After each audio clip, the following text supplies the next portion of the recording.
বিরতির পর ফিরলাম। আজকে বাংলাদেশে জনাব রফিকুল আমিনের কাছে কয়েকটি প্রশ্ন উঠেছে। একটি হচ্ছে যে আসলে বিনিয়োগকারী ক্রেতা সহ সবার সংখ্যা 10 লক্ষাধিক 50 লক্ষাধিক, সেই বিষয়টি ক্লিয়ার করার জন্য। এবং আরেকটি বিষয় জনাব আব্দুল নূর তুষার কিছুক্ষণ আগে তুলেছেন যে ফরওয়ার্ড সেলিং গাছের ব্যাপারে, জীবন্ত জিনিস ব্যাপারে এটা কতটা যুক্তিযুক্ত। প্রথমত হচ্ছে পুরো বাংলাদেশে আমাদের 46 লক্ষ টোটাল পরিবেশক, তার মধ্যে বিনিয়োগকারী সবাই নন। বিনিয়োগকারী হচ্ছেন আমার হিসাবে রাফলি 15 থেকে 16 লক্ষ, যারা কোঅপারেটিভ সোসাইটি এবং ট্রি প্ল্যান্টেশন করেছেন, আর বাকিরা শুধু পণ্য ক্রয় করে কিন্তু পরিবেশক, তাই না? খুলনাতে 10 লক্ষ যদি থাকে, তার মধ্যে নিশ্চিতভাবে বলতে পারি বেশিরভাগ হচ্ছে আপনার পরিবেশক যারা পণ্য ক্রয় করে পরিবেশক হয়েছেন, আর মাইনরিটি হচ্ছে বিনিয়োগ করেছেন ট্রি প্ল্যান্টেশনে এবং ইয়েতে আপনার কোঅপারেটিভে। এখন আসেন যে তারা কিভাবে, একটু জনাব রফিকুল আমিন তথ্যটা যদি আবার দিতেন। আপনাদের টোটাল পরিবেশক কতজন? 46 লাখ, 4.6। পরিবেশক মানে কি এজেন্ট বলতে পারি? এজেন্ট।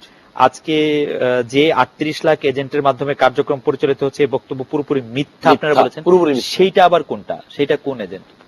একই এজেন্ট, সেটাই মিথ্যা। ওই যে মানে 38 লাখ না, আসলে 46 লাখ। 46 লাখ ডেস্টিনি 2000 লিমিটেডের, আর 6.5 লাখ হচ্ছে কোঅপারেটিভের, মানে টোটাল 52.5 লাখ। না, কারণ একই ব্যক্তি কিন্তু ওখানেও কিন্তু বিনিয়োগ করতে পারে। ও টোটাল গ্র্যান্ড সামারি 46 লাখ, তার মধ্যে থেকে 6.5 লাখ হচ্ছে আপনার কোঅপারেটিভের, আর 11 লাখ হচ্ছে ট্রি প্ল্যান্টেশন। আচ্ছা আচ্ছা আচ্ছা, দুটি এটা গ্র্যান্ড সামারি, দুটো ভিন্ন কোম্পানি। ভিন্ন কোম্পানি। আপনার সহযোগী প্রতিষ্ঠানের সংখ্যা এখন মোট 37টি। তার মধ্যে 17 থেকে 20টির জন্ম হয়েছে লেস দ্যান 1 ইয়ার কাগজ। আচ্ছা, যেমন ইউনিভার্সিটি, যেমন ডেস্টিনি টেলিভিশন, ডেস্টিনি ইন্স্যুরেন্স, না বিমান হয়ে গেছে, যেমন ডেস্টিনি ব্যাংক লিমিটেড সাবমিট করেছে, এগুলো সব কাগজ। আমরা এখন পর্যন্ত সরকারি অনুমোদন না পেলে তো এগুলো চালু করতে পারবো না। 37টির মধ্যে কাগজ কয়টি? কাগজ হবে 17 থেকে 20টি, যেগুলোর কোনো এখনো বিনিয়োগ শুরু করে আপনার ফুল অপারেশনে যায়নি। আচ্ছা, ফুল অপারেশনে গিয়েছে আপনি ধরতে পারেন 17 থেকে 18টি। আচ্ছা, এই ফরওয়ার্ড সেলিং সম্পর্কে যদি। আচ্ছা, ফরওয়ার্ড সেলিংটা হচ্ছে কি, ফরওয়ার্ড সেলিং কিন্তু আপনার বিদেশেও আছে। প্রথমে আমরা এটা জানতে পেরেছি অস্ট্রিয়া থেকে, দেন আমরা গিয়েছি ফিলিপিনে কিন্তু আমাদের কাছাকাছি দেশ, যেখান থেকে আমরা আইডিয়াটা পেলাম ফরওয়ার্ড সেল করা যায়। তখন আমরা ওদের রেফারেন্স দিয়ে কিন্তু হাইকোর্টে অ্যাপিল করেছি যে এখানে করা যায়। তখন এখানে প্রশ্ন করেছিল হাইকোর্ট, আপনার এই গাছ যদি মরে যায়, কেউ নিয়ে যায়, আপনি কোত্থেকে দিবেন? তখন আমরা বলেছি আমরা এটা ইন্স্যুরেন্স করবো। ঠিক আছে, আপনি আগে ইন্স্যুরেন্স করে দেখান। তখন আমরা 3 থেকে 4টা কোম্পানি থেকে গাছগুলোকে, কারা ইন্স্যুরেন্স করলো এটা? আচ্ছা, আমার কাছে মুখস্থ নয়, 4টা কোম্পানি ইন্স্যুরেন্স করে, আমরা প্রিমিয়াম দিই, প্রত্যেক মাসে দিতে হয়। এই ইন্স্যুরেন্স গুলো করা হয়েছে রায়টস, আগুন এবং আপনার কি বলে প্রাকৃতিক দুর্যোগে যদি নষ্ট হয়ে যায় বা চুরি হয়ে যায়, তাহলে ইন্স্যুরেন্স কোম্পানি কম্পেনসেশন দেবে আমাকে, আমার ক্লায়েন্টকে নয়, কারণ আমার ক্লায়েন্টের কাছে আমি এমনি অব্লিগেটেড। এবং তার কাছে একটা ডকুমেন্টেশন দেওয়া আছে, ফিনান্সিয়াল ডকুমেন্ট, যেখানে জেনারেল হারুন সাহেব সই করে আমি করি যে আমি আপনার কাছে 10টা গাছের এত টাকা দিতে বাধ্য। আপনাকে কিন্তু এটাকে বলা হয় ট্রি সার্টিফিকেট। এই সার্টিফিকেটে লেখা আছে যে আপনার গাছটি অমুক প্রজেক্টের অমুক খতিয়ানে অমুক দাগ নম্বরে এত নম্বর গাছ থেকে এত নম্বর গাছ আপনার মালিক। সুতরাং এখানে একই গাছকে দুইবার বিক্রি করার প্রশ্নটি আপনি তুলেছিলেন। এখানে আসলে কয়েকটা জিনিস আছে। যেমন ফরওয়ার্ড সেলিং কিন্তু আমাদের গ্রাম বাংলা হয়। কি হয় আমি আপনাকে বলি, সেটা হচ্ছে আম গাছে যখন মুকুল আসে, আম গাছের ব্যাপারী যারা, তারা মুকুল গুনে একটা হিসাব করে যে এতগুলো আম ধরবে, তারপরে গাছটা কিনে ফেলে। সমস্যাটা কোথায় আমি সেটা বলি। ফরওয়ার্ড সেলিং এ কিন্তু আপনার লসের একটা বিরাট সম্ভাবনা থাকে, কারণ শেষ পর্যন্ত আম গাছে যে মুকুল ধরবে আপনি জানেন, এতে করে ক্রেতা বিক্রেতা যে কোনো একজনের লসের আশঙ্কা থেকেই যায়। কেউ লস করবেই, যদি বিক্রেতা লস করবে, তার আম গাছে অনেক আম ধরলো, সে কম দামে বিক্রি করে। এটা সাধারণত আম গাছের ব্যাপারে আসলে ঠিক বিক্রেতা লস করে না, আমাদের থেকে প্রিমিয়াম চার্জ করে আমের দাম সেই বছর অনেক বেশি বেড়ে যায়। হ্যাঁ, সেটা হয়, কিন্তু আপনি সাধারণ ভাবে যদি চিন্তা করেন, সমস্যা কোথায় ফরওয়ার্ড সেলিং হয়, যে জিনিসের অস্তিত্ব নাই সেই জিনিস যদি আপনার ফরওয়ার্ড সেলিং হয়ে যায়, তাহলে কি হবে? হয় সেটার অস্তিত্ব তৈরি করতে হবে, না হলে কোনো না কেউ এটার জন্য ক্ষতিগ্রস্ত হবে। এখন শেয়ার মার্কেটে ফরওয়ার্ড সেলিং কিন্তু নিষেধ, আপনি করতে পারবেন না। প্রপার্টি মার্কেটে ফরওয়ার্ড সেলিং হয়, কিন্তু হওয়ার ফলে কিন্তু প্রপার্টি মার্কেটে যে ক্রাঞ্চ হয়, প্রপার্টি মার্কেটে যে বাবল তৈরি হয়, প্রপার্টি মার্কেট শেষ পর্যন্ত ভেঙে পড়ে, এর একটা বড় কারণ কিন্তু ফরওয়ার্ড সেলিং। ফলে ফরওয়ার্ড সেলিং খুব ভালো প্র্যাকটিস না, কোথাও যদি থাকেও এটা কিন্তু ভালো প্র্যাকটিস না, 1 নম্বর। 2 নম্বর হচ্ছে ইন্স্যুরেন্স যদি বলেন, তাহলে ডেস্টিনির গাছ যদি ইন্স্যুরেন্স করা যায়, তাহলে আমাদের গ্রাম বাংলার যে লক্ষ লক্ষ কৃষক, তাদের বিঘা বিঘা জমি, এই ফসল ইন্স্যুরেন্স কোম্পানি কেন ইন্স্যুরেন্স করে না? এটা আমার একটা প্রশ্ন। এবং মহামান্য আদালত ডেস্টিনিকে বলেছেন ফরওয়ার্ড সেলিং করতে পারবেন, ইন্স্যুরেন্সও করা যাবে, তাহলে আমাদের কৃষকরা এই সুবিধা পায় না কেন? তাহলে এক রাষ্ট্রে 2 রকম আইন হবে কেন? এক রাষ্ট্রে ইন্স্যুরেন্স কোম্পানি, আমি বড় লোক, আমাকে ইন্স্যুরেন্স করে দিবে, আর আমার গরিব কৃষকেরা তাদের টমেটো পচে গেলে হাই হুতাশ করবে রাস্তার মধ্যে, এটা কেন? তাহলে টমেটো ইন্স্যুর হোক, অন্য জিনিস ইন্স্যুরেন্স হোক। এটা ভালো, আমি মনে হয় ভালো একটা ইস্যু আজকে রফিকুল আমিন সাহেব আমাদেরকে ইনফরমেশনটা দিয়েছেন। এবং এক রাষ্ট্রে 2 আইন হবে কেন? এবং আরেকটা বড় বিষয়, এমএলএম এর বিষয়ে আমাদের কোনো আইন নাই। আইন নাই বলে আজকে কিন্তু ওনাকে এত ব্যাখ্যা দিতে হচ্ছে, ওনার কোম্পানি ভালো না খারাপ এগুলো বলতে হচ্ছে।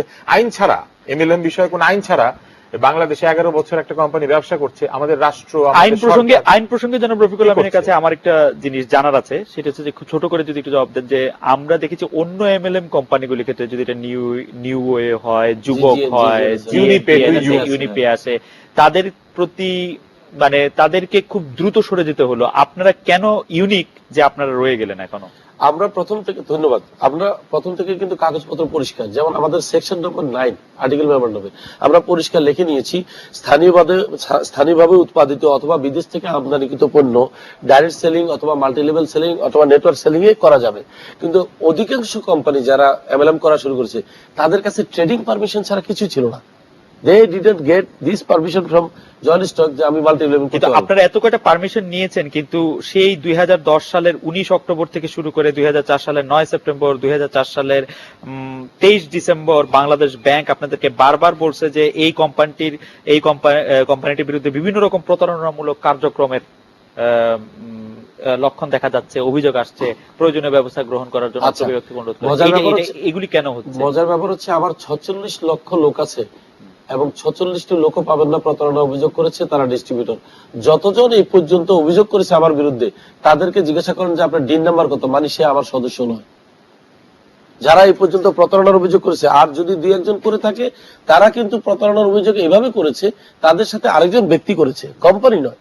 মনে করেন তারা কাউকে টাকা দিয়েছে, সেটা কোম্পানির কাছে টাকাটা আসে। আপনার সাথে এখন আছে আপনার একজন ডিএন বা আপনার সদস্য যেভাবে বলেন, তিনি কিছু মানে কথা আমাদেরকে বলেছেন এটি পত্রপত্রিকার মধ্যে। একটি হচ্ছে ডেস্টিনি কৌশলে মিথ্যা কথা বলার ট্রেনিং দেয়, তাদের মধ্যে একটি মিথ্যার মাধ্যমে যদি আপনার জীবনে সফলতা চলে আসে সেটা তো আপনার জন্য কল্যাণকর। ডেস্টিনি মানুষকে খাও দাও ফুর্তি করো এরকম একটি মতামত দেখায়। 99% ডিস্ট্রিবিউটরদের ক্ষেত্রে, ডিস্ট্রিবিউটরদের ক্ষেত্রে যে ঘটনাগুলি ঘটে সেটা হচ্ছে যে তারা পড়ালেখায় উৎসাহ হারিয়ে ফেলে, কুইক টাকা পয়সা এবং লোক সংগ্রহ, যেটা তুষার ভাই প্রথমেই বলছিলেন যে প্রোডাক্ট বিক্রি করার থেকে বেশি লোককে সদস্য করার ক্ষেত্রে উৎসাহী হয়ে ওঠে। এরকম আরো অনেক বড় লম্বা ফিরিস্তি আছে।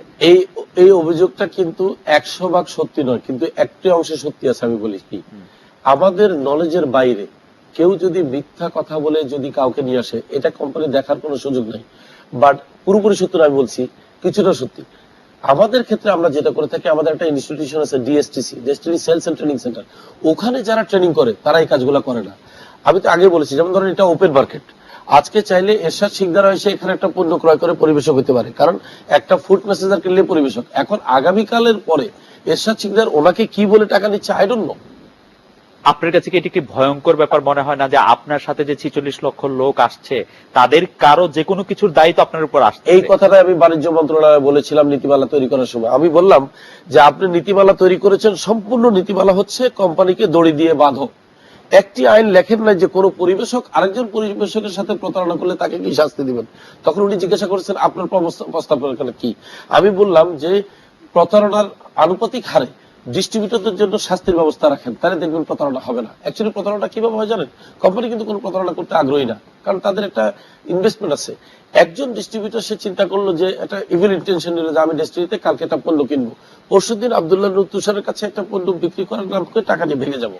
এরকম 46 লক্ষ বা 50 লক্ষ লোকের একটি সংস্থাকে টাইম বোম মনে হয় কিনা? তো সবাই আমার কাছে কিন্তু সবাই এই কাজটা করছে, আমার কাছে কিন্তু মনে হচ্ছে। কারণ যদি আমরা স্বাভাবিকভাবেও মানে সমাজ বিজ্ঞানের সাধারণ নিয়মে 10 ভাগ লোককেও খারাপ ধরে নেই, তাহলে এর মধ্যে 4.5 লক্ষ তবু যাই হোক দুর্বৃত্ত থাকতে পারে। ভাগের মধ্যে যাব না, একজন লোক যদি এই কাজ করে এটা বোম। আমার কথা শুনেন, আইন নীতিমালা তৈরি করতে গেলে কিন্তু এই জিনিসটাকে বিবেচনা করতে হবে নীতি নির্ধারকদের। শুধু কোম্পানির জন্য আইন করলে হবে না, ডিস্ট্রিবিউটরদের রাইটস এন্ড টাইটেলটাকে এস্টাবলিশ করতে হবে, what he can do, what he cannot do, and what will be the punishment against his। আমরা তুষার ভাইয়ের মন্তব্য শুনবো একটি বিরতির পর।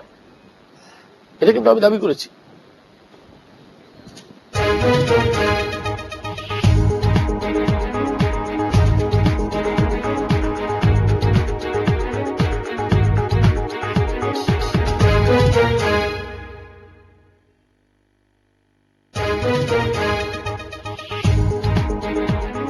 আজকের বাংলাদেশ সৌজন্যে S Alam group. Did you know you lose up to 100 strands of hair every day?